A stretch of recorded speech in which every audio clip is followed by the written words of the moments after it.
So El Amar Abzera. Abzera at this point says, I have to throw out everything I said, but I'm going to offer another interpretation. How do we know that the ones pays chamishim plus boshes upagam, and it's not an all-inclusive price for the whole meal? Now, this is a really wild case. There's like a gang war over here. And two men decide never to victimize this Nara. Now, in the halacha, we recognize what's called be'ila shalok kedarka, through the rear. Now, if the first ma'anes raped her through be'ila shalok kedarka, which might be the parasha, by the way, of Shechem over there. Anyway, he pays knas. However, he didn't touch her basula. So she's still a basula. And now a second guy rapes this woman in the normal way. And the question is, do they both pay the same knas?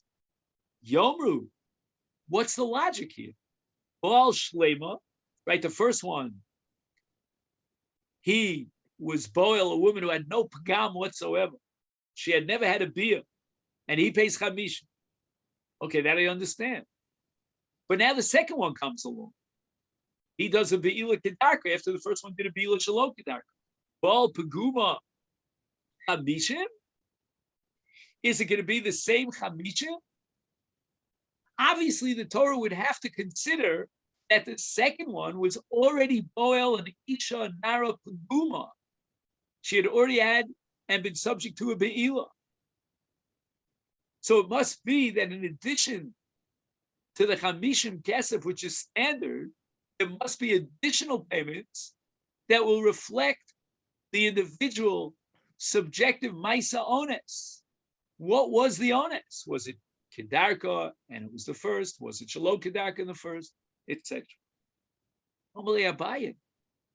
Once again, our paradigmic case of a knas is eved. Ihachi, legabe eved nami, yomru eved bari shlosha eved mukashchin shloshim. The same shloshim will apply in both a healthy eved. He's worth so much more on the market than an eved who's never a mukashchin. He's got boils and scratches all over his body. So there has to be, according to your logic, Rabbi Zera, something that would reflect a payment that is scaled in a subjective way, and there's no such thing. In the case of an Eved, the Torah only, and this is something that is universally accepted, there's only Shloshim Shel Eved. There are no additional payments that could reflect that subjective element. How is that so? And at this point, Abai takes over. And he says, like in Hebrew here in Israel, we say kol hakavod, with all due respect. Rabbi Zera, you better take a back seat over, because your svara is not going to get us through this maze. And therefore, we're going to have to introduce what's called the alfusa, a derivation in the Torah, a biblical gzeras hakos. El Amar Abaye Amar Kro. Let's look at the parsha. I'm going to read the whole pasuk. Only part of it appears here in the Gemara. V'nasana isha shochev imol avia narach hamishim kesef v'lo sia leisha tachas asher ina. Why does the Torah add these words? Tachas asher ina. It means that through his be'ila, he was ma'ana. He created a certain inu. Inu means a suffering. She suffered as a result of this be'ila. Why did the Torah have to add that? Why did the Torah just say, period? What's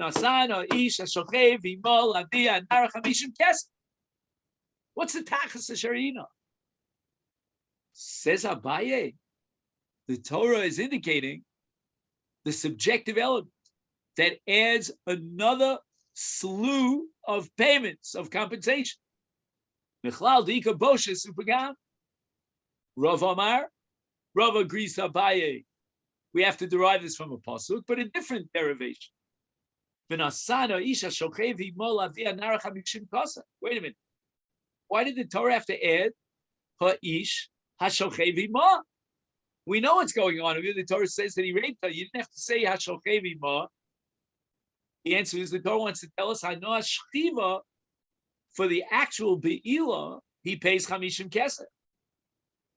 But Michal de'ikar boshus of Gam, the Torah wants to tell you that in addition to hanoah shchiva, there are other payments, namely compensation as a mazik, as a chovel that he has to pay.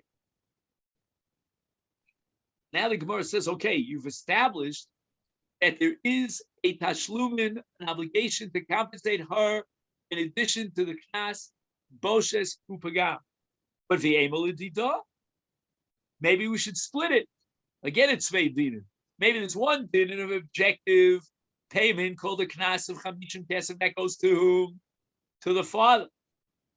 But as far as the additional suffering and the loss of her own value, that maybe should go to her. And this is a pella in my mind. I just on the side, occasionally I like to tell you what I feel when I learn a Gemara. I don't understand this Gemara at all. Oh, I'm so sorry. I'm in the middle of a shia now. Sorry about that. Yeah. So now what happens is that the Gemara wants to know. You're telling us how you felt. Yeah, the Gemara wants to know, how do you know that she doesn't pocket this money? I don't understand this Gemara. Let's say you are a father to a girl who's 12. She's on her way to Bagrus, but right now she's in Nara. Father gets that money. If she goes out and works, she brings home a salary check, that money accrues to her father, goes right into her father's bank account. If the father marries her off and he demands $5,000 of a very, very expensive diamond ring, the father, owns the diamond ring.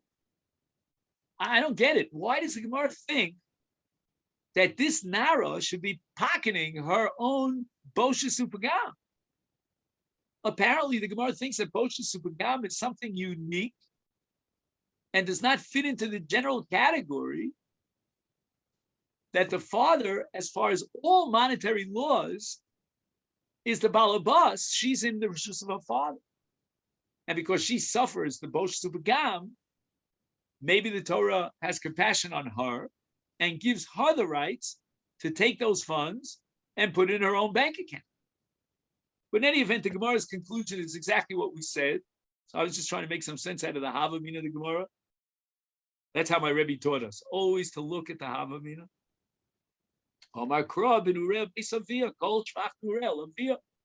We have a universal principle that applies in many different areas, that any monies that accrue to a girl at the age of Narus automatically are owned by her father.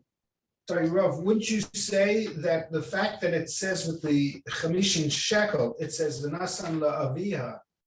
So once we determine that there's Boshes Megama as well, why is it saying V'nasan la'aviha? It should just say V'nasan Chamishin shekel. No, the Nasan V'avia is referring to Ha'ish HaShochev Ima. Right. That's only Hanoah Shchiva. Now we have to ask ourselves, well, what about the additional payments for Boshes? It should just say, so it should just say V'nasan Chamishim shekel. Why is it saying Lahavia? So maybe it's saying. Oh, you mean you want to say there's an extra word Lavia? Is that what you're saying? Correct. Let we know that it goes to her father. It says V'nosana Icha Shochev Ima Lavia Nara Chamishim Kesef.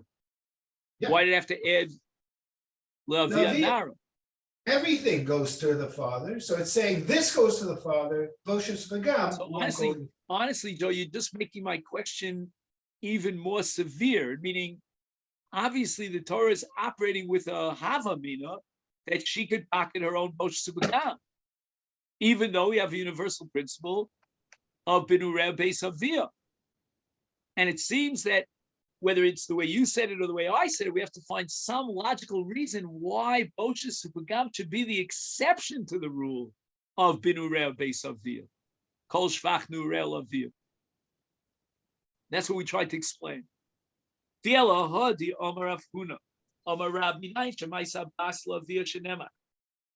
we have a question. Why do you need the pasuk Binurei Beis Aviyah when Rav Huna, in the name of Rav, has a different source from which he derives the biblical obligation that all the monies that accrue to her are in the father's bank account? Shenemar, in the parsha of Amma Evriya, beginning of Parshas Mishpatim, it says, "V'chiyimkar ichas bitoli Amma, ma Amma ma'isi yodel l'Rava, af bas ma'isi yodel l'Aviyah." Just like in the case of, it says bitoli Amma, an equation between bas and Amma. In the case of an Amma, the father sells his daughter as an Amma Evriya, and all the monies that accrue to her salaries go into his bank account. So too, any bas, even if she's not an Amma, she wasn't sold as an Amma Evriya, and nevertheless she has wages, she brings home a salary check, that money goes to the father. It's lovely.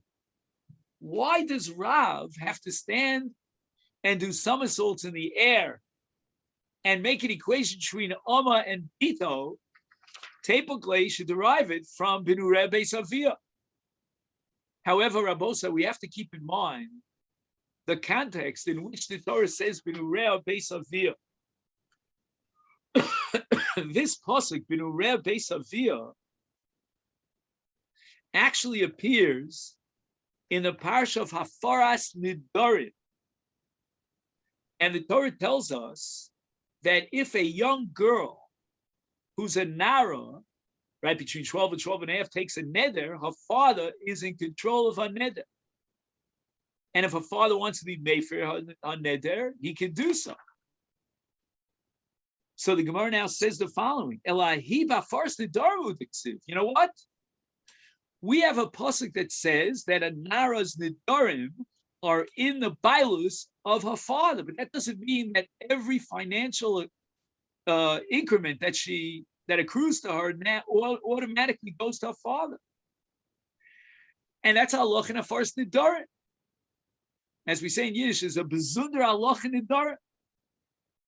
And if you're going to try to extrapolate with a binyan av and say that just like she's in her father's rishus as a nara for Nidarim, so too for mamanos, is mamona misur lo yalfina. We have no right to derive conclusions in dini mamanos from dini isur. The Torah says in the parsha of Knas, "V'nasan la v'anara," that the Knas goes into the father's bank account. Where it says mamona miknasa lo yalfin.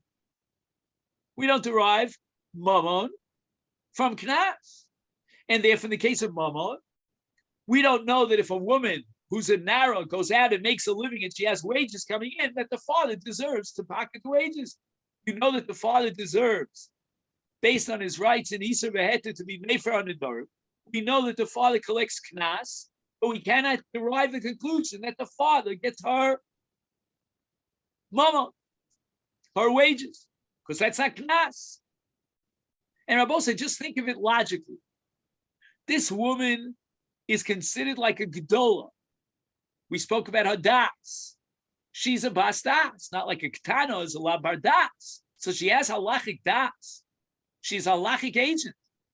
She went out and she worked and she toiled and she slaved and she had a job from 9 in the morning till 10 at night. She gets a meager salary. And with all due respect to the father, and I'm a father of 3 girls, I know, but nevertheless, why does the father have a right to take away this money from his daughter? Well, Mistabra, the Aviyah Hav, the Gemara says we have to come up with a new logical approach to explain Boshes Upagam. Case of Knas, the Torah says the father gets the Knas. But in the case of Boshes Upagam, why should the father get the Boshes Upagam? Mamona misura lo yalfina, and mamona miknasa lo yalfina. And what's the logic here? The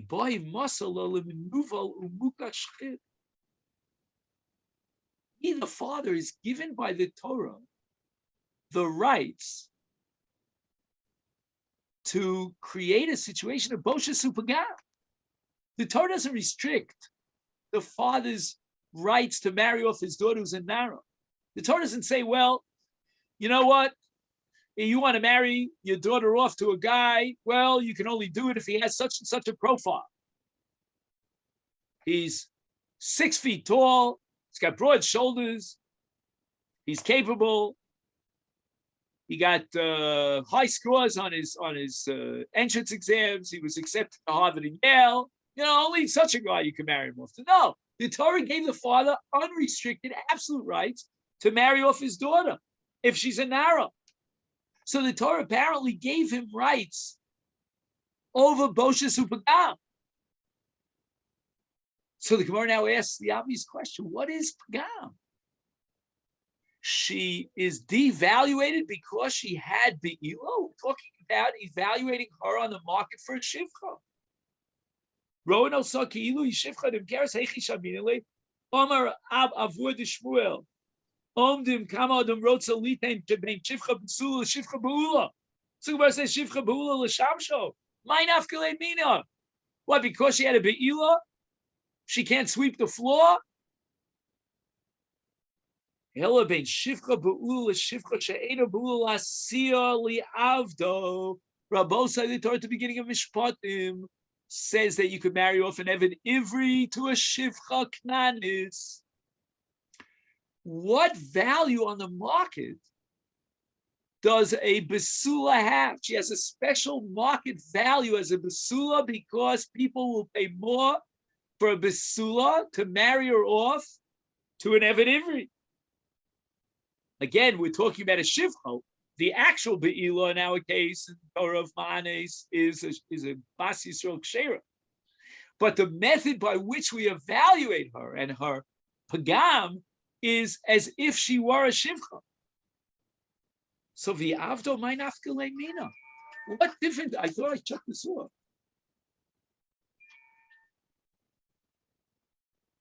I don't know. Anyway, so what difference it make as far as an Eved is concerned? And the Gemara says, "Be Eved sheyeshlo l'rabo koretz ruach ben." His Eved is very loyal. He does great work. Sometimes he works overtime. We want to give him the pleasure of marrying a shivcha who's a besua. The Mishnah says, "Kol makom sheyesh mecher ein knas, kol makom sheyesh knas ein mecher." This is the shita of Rabbi Meir, that if she's a ketana, then the father has rights to sell her off as an amevriya, but he cannot collect her knas. Ketana yesh lo mecher vein lo knas, nara yesh lo knas vein lo mecher. Once she becomes a nara, then he collects knas, but he can no longer sell her as an amevriya. So it means that according to Rabbi Meir, as reflected in this Mishnah, it's one or the other. It cannot be both. Either the father has rights to sell her, or the father has rights to the knas. Habogeres, ein lo mecher v'lo knas. Omer Rabbi Yehuda Omer Rav, zu divrei Rabbi Meir. Aval chachamim omer yesh lo knas b'makom mecher. Chachamim hold that a ketana has both knas and mecher. The Sanya we learned in the Brisa. Ketana mibas yom echad v'yad titovich shtei saros. Yesh lo mecher vein lo knas. Mishus tovich shtei saros v'yad tibog yesh lo knas. Ein lo mecher divrei Rabbi Meir. Doy Rabbi Meir omer kol makom sheyesh mecher ein knas. A ketana has mecher but no knas.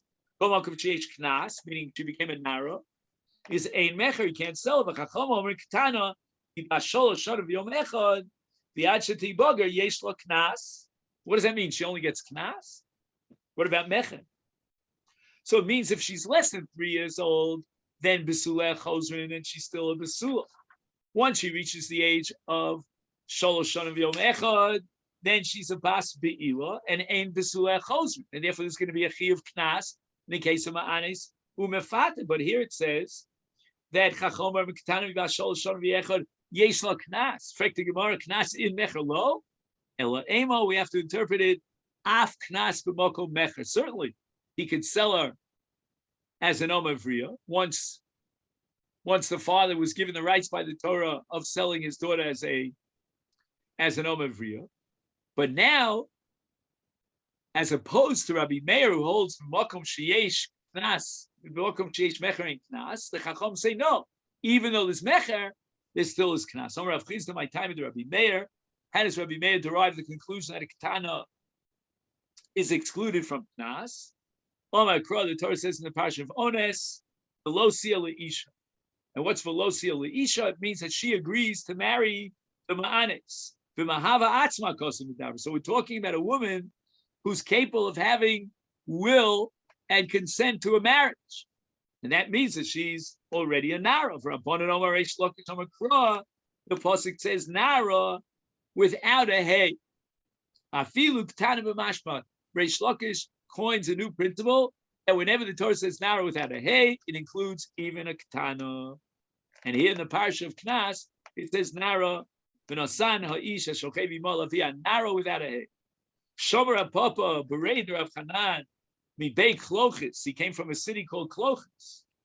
And he heard this statement of Reish Lakish. Ozal, Omra Kameid Rav Shimi Barashi, Omrlei. He said to Rav Shimi Barashi, Asun Ahamas Nisalahu. You have the words of Reish Lakish on this brisa about a Ketana and Ones. Anana Hamas Nisalahu. I heard Reish Lakish make this statement in a different context. There's no knas of mea shkolim in the case of a ketana. Why? Because the Torah says shenemar v'nosnu lavia nara with a hey. Nara mole dibrakos. Reish Lakish is implying that when nara is written with a hey in the parsha of Motzi Shemra, then there's a knas. But in the case of ma'anis, where the Torah uses the word nara without the hey, it means that it's not including, that Nara includes even what? Even a Ketana. That's the sheet of the Rabbanan against Rabbi Meir. Maskef lo Ravidi Barav, time of the Kosa Rabbanan Nara. We only derive the conclusion to exclude a Ketana when it says Nara with a hey, as we saw in the Parsha Motzi Shemra, Holav Hochi Ava Mina Filu Ketana. It means if the Torah didn't add the hey, then we'd include even a Ketana. But in the Parsha Motzi Shemra, it says v'im emes hoya dover hazeh lo nimtza b'sul nara, and it says nara without a hey. Ma'otias a nara again without a hey. El pesa pesa vius kolua is what are we talking about here? By definition, we're talking about a dola, meaning a nara, because ketano la bason shevi. So the Torah didn't have to tell me that we're excluding a ketana by virtue of the additional hey in the pasuk nara. We know that we're excluding a ketana because she's a la bason shevi. The Torah says about Motzi Shemra that if we find that the husband who was saying the truth, and he had Adam to prove it, then we take her out to be killed. She must be a Gedola. Ella, but rather, and with this we'll conclude, Kan, Nara, of a Mokum Shademar Nara, without a hey, Afilu, Ketada B'mashma. The Gemara says that Reish Lakish is not coming to tell you that the source for this difference between with a hey and without a hey is Motzi Shemra, and that in Motzi Shemra, we would have assumed, if not for the absence of the hay, that if not for the addition of the hay, that it's extended only to a narrow. We would know that it excludes a katana by virtue of the fact that she's a lapas onshim. But kad, in the case of Motzi Shemra, the Torah added the hay, and it was unnecessary because we knew that we would exclude a katana even without the extra hay. It means that as a general rule, we will derive that whenever it says Nara without a hey, then the Torah is coming to include a Ketana. And Mr. Shem, tomorrow you'll have Rav Aryeh and he'll teach. Thank you. Thank you very much. On behalf of the Yomi Rav, I want to wish the Yasher Koyach for filling in. It was wonderful. Yes, thank you so much. For you and Mirza Hashem, we'll do it again, hopefully. Okay then. Thanks very much. Thanks very much, Rabbi Berzon. Go ahead. My Israeli friends will meet tomorrow at 8:30.